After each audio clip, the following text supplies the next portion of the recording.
Hey, what's up everybody? Prospector here with Watcher Realms. It's been officially revealed what the banners are going to be for this weekend, and I wanted to go over whether or not you should summon, whether you're early game, mid game, end game, late game, whatever. Whale, not whale. Without further ado, let's dig in.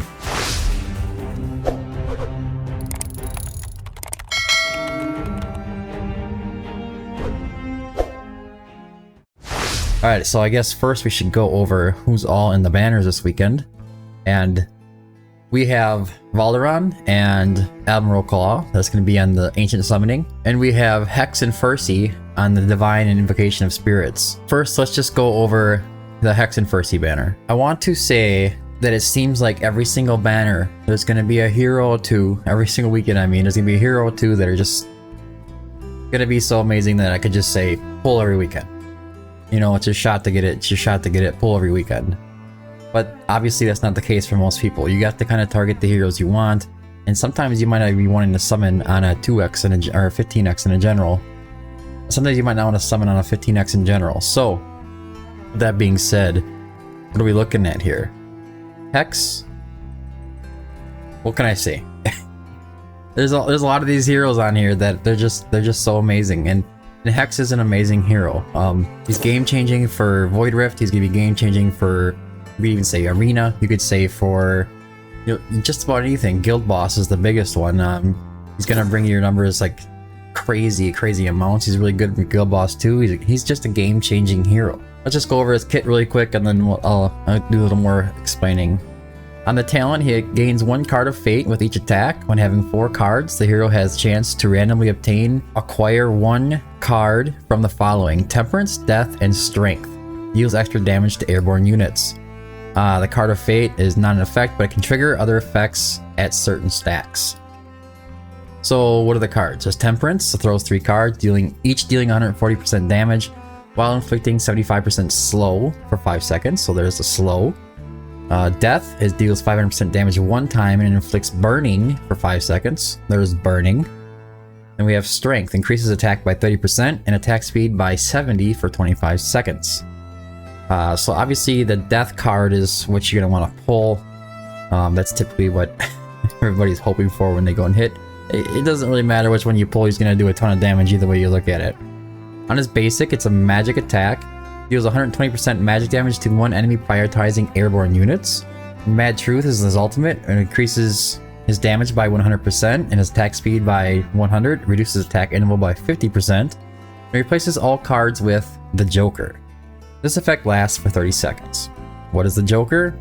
Deals 400% damage 3 times and inflicts burning on top of it for 5 seconds. On his first passive, it's Fate Trial. Each attack launch has a 15% chance to inflict stun on the target for 2 seconds, increasing damage dealt to targets inflicted with CC effects, stun, freeze, immobilize, state, etc.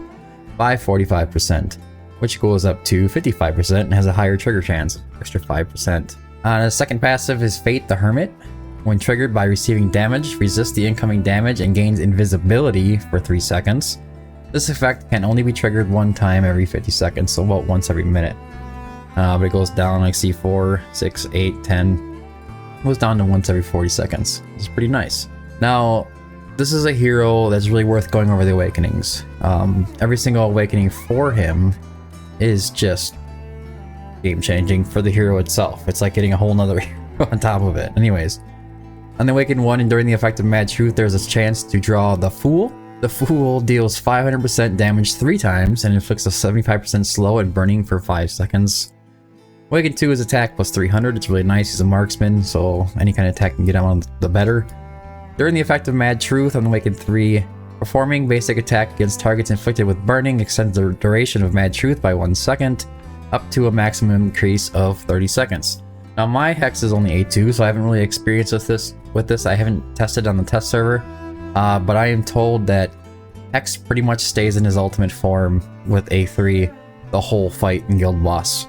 He just stays in it, so yeah, you can imagine it's pretty wild. On Awakened 4, he gets penetration plus 5%, which is pretty much ignoring defense.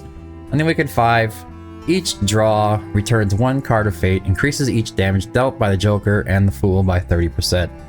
Massive. It's massive. The whole round is massive, this guy. Now he's a magic damage marksman. he's very, I want to say he's just very interesting to have. I like to have him. When I first went for him, I went for him because of the collection. He just looks cool. He looks like the Joker, obviously. They have that kind of thing going on here. Going on to the next hero, we're going to look at Ferssi. I'm not going to call everything out on Ferssi. Ferssi is an attack-based healing hero. He has inspiration on his ultimate. But the one I wanted to call out is this here, the Sand Aegis. Applies AoE damage reduction to allies in range. Now, that goes up to 25%.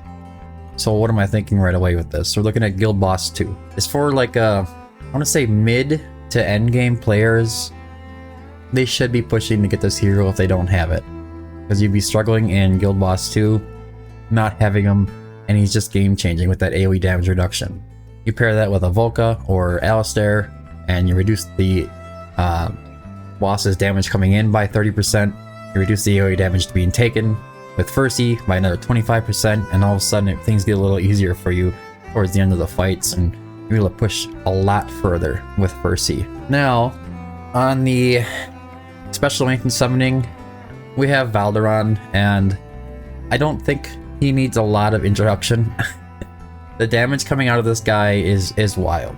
I think it's pretty much uncomparable to many other heroes in the game. Besides the fact that he's a Chaos Faction Lord, and this is what I would mainly want him for, but I don't want to like diminish the amount of damage this guy does at all. He is insane. So on his Lord skill, he has Power Chaos 3. Increases faction team members' basic attributes by 15%. That's normal stuff. Increases faction team members' damage based on their lost HP up to 60% at 30% HP. Wild. So all the Chaos Faction heroes that you have, he's going to come in there and increase their damage by 60%. Because most of those guys' HP is going to be at 30% or lower whenever their ultimates are active. Because they basically do that. They take themselves down. Now, when the Faction Lord Valderon is deployed, deals damage equal to 50% of current HP to 3 nearest units, excluding elites and bosses, increasing his damage dealt by 30% and reducing his damage received by 20%. Each unit damage further increases Valderon's damage dealt by 5% and reduces his damage received by 5% up to 3 times, so extra 15 by 15. This is pretty much what I would want him for, the ability to, take your Ardia or whoever you're bringing from the Chaotic Faction. Now for Admiral Claw, he's one of those really weird units. I'm not going to say he's bad or anything, but I will say that he is mid-tier to upper tier. He does do decent damage. He's not terrible. On his ultimate, he pulls at most 5 enemies in range, dealing 250% AoE damage to all. So he has the ability, like it says on there, nice splash attack.